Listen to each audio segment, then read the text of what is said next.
Okay, this is where she says, why are you only focused on Neanderthals? There were multiple other hominids before sapiens. That's what we were saying before. In the Brito, when it's translated into English, he just talks specifically about the Neanderthal. He doesn't say, that one over there, and that type over there, and that type over there, and that type over there, and that, all that sort of crap. He just says Neanderthal, okay? Because of these first Neanderthal, right? Who were named after this guy Neander, a German, found them, the remains in caves in Germany, I don't know, 50s, 60s or something like that, maybe earlier, right? So his find was named after him. He was an archaeologist. Okay, so we put here Genesis 9. No indication here that they were Europeans, white, of African descent, or pelicans. Bit of humor there. Okay. 9-1 literal Aramaic idiom, sons of all his family. That's what it says in the footnotes. Okay. That's Noah's. Yeah, Noah. Noah and his children, because remember there's only 8 people that came out of the ark. Okay. Noah, his wife, his 3 sons, and their 3 wives. Right? There's nobody else on the earth, and they were told to repopulate it. Replenish the earth, repopulate it, which means, start over again. Redo it, repopulate it, refurbish it, replenish it, repeat it. Genesis 10, and these are the birth records of the children of Noah, the 3 sons, to whom was born children after the flood. 3 sons who then had children. The children, either their first biological children or kids born via their wives, who were also on the ark, that then grew into adults who then somehow found wives. Because there's only 8 people on the frickin' planet, where do they get their wives? Okay? Answer me that one, riddle me that one. Where did they get their wives? Ooh, maybe they had sisters. Ooh, yeah, okay. You ever thought about that one? 8 people on the planet, children born to them, and where do those children get their wives? Riddle me that one. The children of Japheth were Gomer, Magog, Madai, Javan, Tubal, Meshach, and Tiras. And the children of it goes on and on and on, right? These are the descendants that came over time, okay, who eventually separated. These separated those that became the island nations and their language according to their culture and among their own people. Okay, these are the descendants that came over time. Noah's descendants of his sons. Okay, and here they all are here. Long list, I'm going to go through it. It'll take us forever. Okay. Here's some important information here about the Canaanites.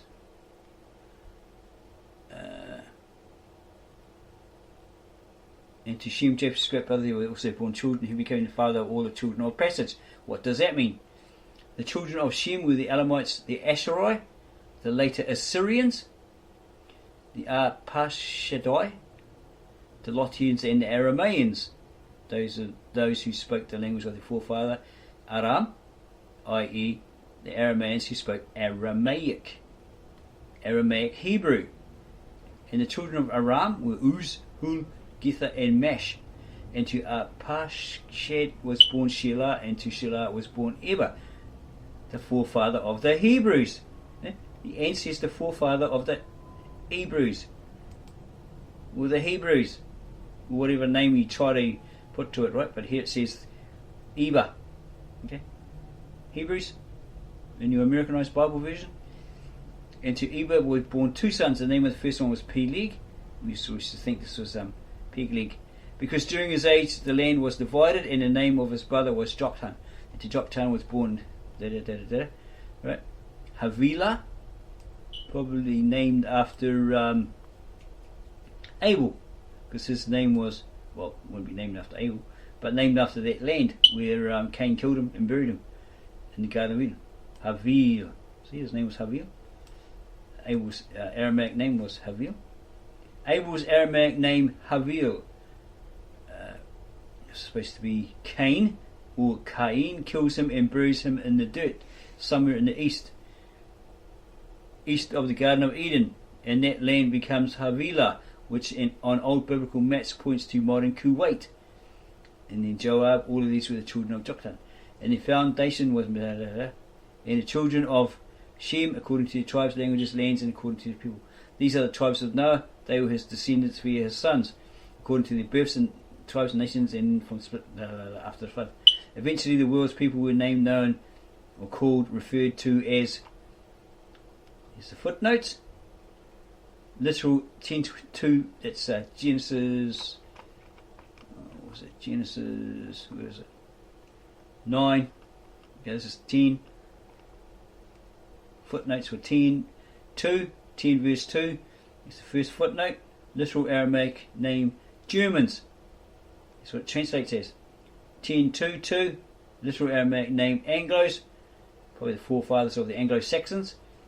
10:2:3. Literal Aramaic name the Medes. Or they called the Medians.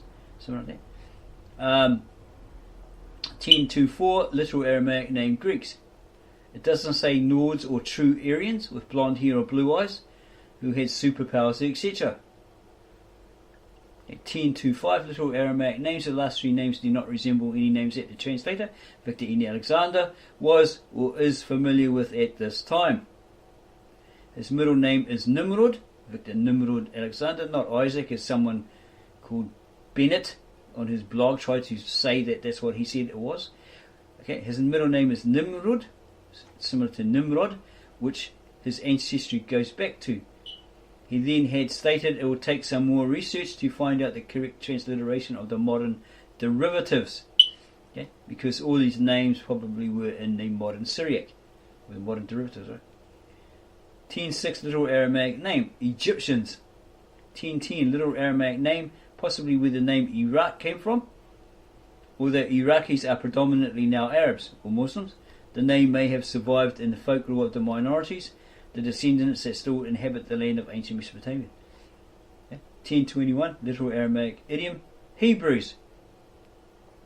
10:24. Literal Aramaic name Hebrew comes from this name Awer. Awer or Awer? Awer, I think it is. To cross over. Someone who crosses over, implying passage. Okay. Where was that verse again? 24. Okay. Eber. Hebrews, right? Forefather of the Hebrews.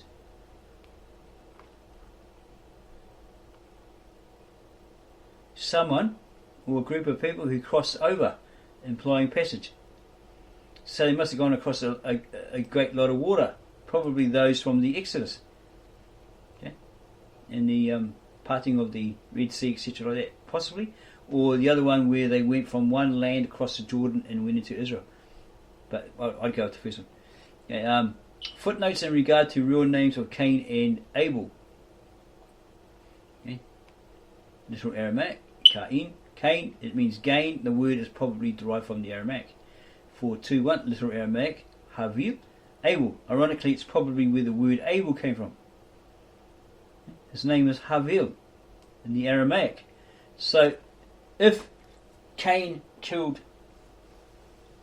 Abel or Havil, murdered him and then buried him somewhere in the Garden of Eden, right? And then you have the name of that land on those old maps is in the Hebrew Havilah, right? Known as modern today as modern Kuwait. That's probably where he buried him. Yeah, someone further on in the descendancy, Noah's descendants, what it was called Havilah. Okay. If Lishana Atika Sapreya, it's God, right? Not too sure what this is. I think this might be like sacred scribal language, okay, that of God, because of that Ya indication on the end. Means in the original ancient, very old Aramaic, this is what we're assuming, Katav Eshet, a once dead language, revived by the translator using a specific method. The language spoken by God to man, right? He gave it to man to tell it. They all spoke one language. Then which white European speaks it fluently or knows it fluently? None, excepting the long dead ancient and today's modern Mesopotamians. Not even the US Hebrew Israelites know it, so they make one up, saying it is it. did something called Lawasha or something. Jewish rabbis aren't very well versed in it either. Many lie through their teeth saying they're using it. It's the modern Israeli Hebrew. It's not that original dead language. Okay, it's not. We say here it clearly isn't. We've done research and proven it, right? By asking so-called experts who are saying, yeah, we translated from the original languages. No, you haven't. What is your language? Oh, what's the one you versed in? Syriac, Hebrew, modern Hebrew. It's not the old, ancient, dead languages. We verified that from their mouth. They come out of the horse's mouth, right? Come out of their mouth. Yeah, many lie through the teeth saying they're using it. It's the modern Israeli Hebrew, etc., when it clearly isn't. As do the modern Bible committees, translating committees, when they say they've translated from the original language. Impossible. If they're all dead and no longer used, unless one uses the same method to revive them as Victor N. Alexander, the translator of the original manuscripts, did, right? The modern Syriac or Hebrew, Israeli Hebrew, modern Greek or Latinized forms of Greek, etc.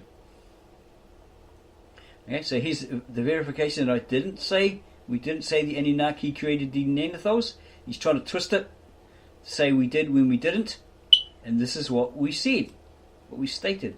The translator, Victor N. Alexander, when he translated the Brita, the ancient original very old Genesis, found that God had created a pre-Adamic man in his image, likeness, portrait. It's in the footnotes. Read it in the right way up. Read it the right way up, dude. You just said science has proven the Anunnaki created the Neanderthal. Again, a false claim, because we didn't. What we said was, and here it is here, as the archaeologists, scientists, forensic DNA scientists have proven that there was a pre-Adamic man, or Neanderthals, found by the German archaeologists in Germany. And you learn how to spell, get a better keyboard. In Germany, and glasses. In Germany, in caves Neander, so they were aptly named after him. Just added this here for emphasis. Some Christians identity cult members call the Adamite, who was said to have been created by the Anunnaki, the Neander. It's referring to these Neanderthals, because you have a look at those myths, and it says that this guy stole a spaceship because apparently their planet was dying. The ore around it was like gold dust or something like that, and it was depleting. The planet would die, anyone on the planet, all those beings, whatever, would die. So he steals a spaceship. He flies through space and he ends up like on this planet, right? It's all lush and green and stuff, but he noticed that there's these beings already on here, right? These, quote, Neanderthals, unquote, right? So he looks around and he finds this plush and all that sort of stuff. Maybe he found gold. So he goes back and he tells them, and then the conglomeration or whole colony of them, whatever, come in. They land on the planet and all this sort of stuff. And at first they want to go down and get the gold and all that sort of stuff and rush it back to their planet, save their planet, whatever, because it's dying, right? But production is slow. So what they do is they come up with this idea to breed, to mess with the all the let's say Neanderthals on the planet, right, that they found, right, that they discovered, doing genetic splicing, all that sort of stuff, and making experiments. Some of them went wrong, some of them escaped. That's why you get these weird claims of seeing the Sasquatch or what's the other one, Bigfoot, all that sort of stuff, right? Experiments like that, weird looking creatures out there somewhere, right, today, right? So they were experimenting DNA, genetics, all that sort of stuff, because they didn't like to go down the holes in the ground and you get the gold and all that. They were like scaredy cats. They didn't like the dark, apparently. This is all in the mythological Anunnaki books, right, from the tablets or whatever, right? So to speed up production as well, they decided to get one of their females, a couple of their females, and breed them, mess with the genetics and all that sort of stuff, whatever they did, to create more slave workers, which speeds up the production, to get the gold faster, right, get them working, etc., etc. The more the merrier, and ship it all back to save the planet, because they've only got like a certain period of time before it's depleted, all that sort of stuff, right? So that's what these mythical tablets, texts, supposedly say when translated into English. Okay, so so that's what we said, right? and this is what, because we had experience with a guy who is a Christian identity, and he goes by this name. Okay, on one of these chat sites that we were on years ago, right? We're still going back there now and again. Okay, and that's the name, one of the names that he chose to use, right? The Adamite, and he went on and on about this. Okay, and that's we learned a lot of stuff from him about that because he's Christian identity, the guy that didn't like the church going from all white to all coloured, right? Different races. Okay, got all upset. Okay, so he really doesn't like that sort of stuff. Yeah, and that's the same guy. Sometimes he calls us the N-word, just to be a jerk. And then other times he'll say, "Oh, how you doing, buddy? Haven't seen you for a long time, my friend." All that sort of stuff. It's like, well, that's hypocritical, isn't it? Okay, so yeah, so this guy's trying to twist what we said, right? Twice. Of course, it all comes from the Sumerian myths. We're agreeing with what he says, who weren't Semites and adopted then the Akkadians, Babylonians, adopted then adapted the stories, making them more palatable. Okay, they changed some details. They changed what the ark looked like. Okay, the description, changing many of the names of people like Noah. Actually, in Palestine, apparently his name was like Nah, something that's like N apostrophe AH, right? So it's pretty close to Noah, right? But in these myth epics, he's known as Atrahasis, Upanisham, etc., etc. Later on, they've changed it to Noah, that he was on the water for 6 days, all this other different stuff, right? Okay, a buzzard was sent out, and then a raven or something like that. Yeah, slight different variations. Yeah, but they all come from the Sumerian, through the Akkadian, through the Babylonian, through the Mesopotamians, Assyrians, etc. Right? Okay, and then the Hebrews and all that adopted and adapted and changed some details, all that sort of stuff. Okay, so changing the name, many of the names of people like Noah, details of what the ark looked like. It's a coracle. Look at Irving Finkelstein, is it? Irving Finkel. Yeah, Irving Finkel, and his translation of the ancient Babylonian cuneiform text, where it was a plan from a god, one of the pantheon of gods, maybe Anu, that loved these creations, human beings, etc. Right, these hybrids, heard that the gods were sick of them making heaps of noise or something like that, causing a ruckus. Had enough of them, so they're going to flood them by hitting the polar ice caps, possibly with a laser or something like that, and then fly off and just leave them to it, right? Never come back. So, loving these creatures, decided, well, got to live on. So here's the plans for a boat, blah blah blah. And this certain boat builder, he did it, and Finkel and his team remade that ark exactly to plan, right, from this cuneiform text, and it was round. Right? It wasn't like this pretty watermelon shape or sushi roll or whatever, right? It was this round coracle, what they call a coracle. It had a little house or whatever on top, and it was, it's like a black rubber tyre that you used for swimming, when you were a kid. But it was like much higher, made out of all these twigs and tar and all this other stuff, right? Yeah, so they've obviously changed it somewhere along the way. Okay, if that's where it originally came from. Okay, so people believe a myth over time is the truth, right? And then they go pushing that it's the truth when it's actually a myth. It's taken from the Sumerian, through the Akkadian, through the Babylonian, through the Mesopotamians, the Sumerians. They're taken as literal truth, haven't they? Yeah. Okay, so read the myth books with glasses, bruh. You need glasses. Where they say they were white, supposed to be white Adamites, perfect beings, one of whom got caught sexing an animal. It doesn't matter, as they're all myths. Myths, bro. Myths. Okay? Myths contain a little bit of truth, okay, and a lot of fiction. Yeah? Go and define the word myth or mythical, right? Try myth. The white claims I've heard from racist, bigoted Christian identity members who 1 minute are calling me the N-word, then the next time I'm their bro, their buddy. Spend a lot of time talking with one on chat hour, you might know him. Bit of sarcasm there. Okay? So he comes back at me saying, you're saying God created Neanderthal in his image. Now I'm getting confused by a point. Yeah, because he's not reading it properly. He's jumping, he's skipping, right? So, because he says in an earlier one, that another one, he jumped. Right? He went to the last link or something, last part of it. So he didn't read in between. If he had of, then he would have understood it, right? It would have been clear what I was getting at. Okay, so I replied, it's very simple. What part of it's simple doesn't one get? In the original, ancient, very old, sacred scribal tongue or language, I made it bigger so you could read it, just in case you have eye problems, language of the original ancient manuscript spoken by Moses, the Old Testament Moses, Isaiah, Ezra, etc. The Lishana Supraya of the original, so you put Yah here, because it's supposed to be, well, I don't know Aramaic that well, or at all, but if you can ask a proper Ninevite Aramaic translator like Victor Alexander, if you can get hold of him, what does this mean? He probably means the sacred scribal language of Yah, or God, of the original ancient long D language revived by the native-born Aramaic translated from Mesopotamia.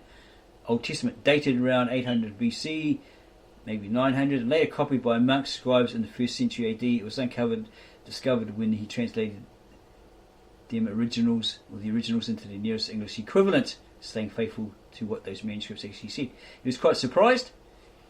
Okay, the ancient writers scribes had copied the text which contained the verses about the pre-Adamics before the human beings, or the Adam and Eve, right? Later one was modified or modernized. Oh, it's a language, yeah. Okay. Later one was modified Hebrew, because the Aramaic and Hebrew were sister languages, originally having the same words, same meanings. Now they have similar words but different meanings, right? And there's a vernacular, one vernacular derivative, whatever, right? Okay, so one was modified or modernized as vowels were added to it. Aramaic never had vowels. It had an A, but it was considered a consonant, right? I don't know, but yeah, that's about it, yeah. Something like that. It had the A, but it was regarded as consonant, right? So this modern language, the Hebrew, right, was modified or modernized as vowels were added to it in the dot system, whatever that's called. We don't know that name. We only know the other one, the Imam, the Muslim one, Nuk or something, which only changed the structure. Which not only changed the structure, but the meaning of the words. So the Aramaic Hebrew, they were sister languages, originally having the same words, same meanings. Now they have similar words, but different meanings. Okay, you have like Iyuma, which means day. It means immeasurable period or unfathomable period. Era, age, eon, or day with a capital D. Whereas you have the Hebrew, where it's Yom, it's day with a capital D in some cases, but they have a completely different meaning of the word, right? They're probably referring to it as a day of the week. Yeah, 7 days, 6 days creation, 1 day off.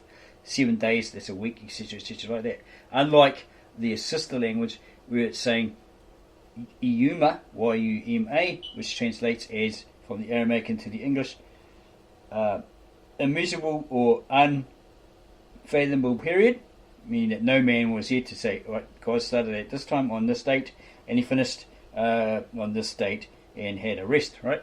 There's no man to write it down or to verify it, right? Okay. So, things there are different. Okay, different. They were both sister languages, and one was modified, so thanks to the Masoretic, apparently.